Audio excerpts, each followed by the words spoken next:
Okay, today's little enlightening video. Been working on this old air compressor. Oil pump was shot in it.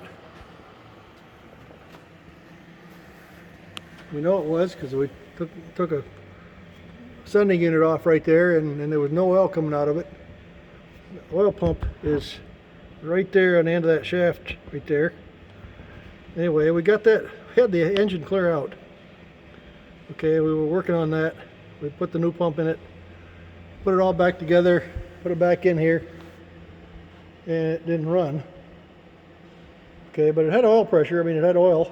Well, I mean, the oil pump was working. We were good on that, but for some reason it wasn't running.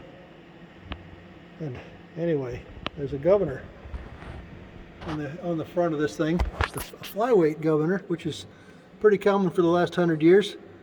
Right there, you're looking at this piece right here. That's part of the governor. That's the flyweight's on the governor right there.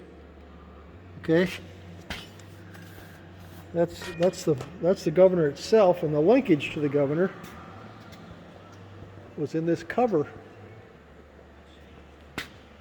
over top of what you were just looking at. All right.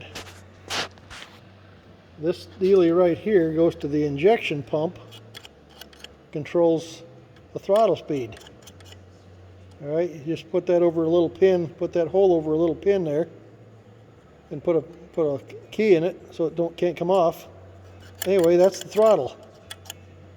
All the way back toward down in this position is closed, and all the way, where is it here? Anyway, okay, right there. There's the throttle position. Let's move it one way, open it, and the other way to close it. It's not a very, you don't move it very far to move the throttle. But anyway, in order for it to work properly, see that tiny little spring right there? This little coil spring?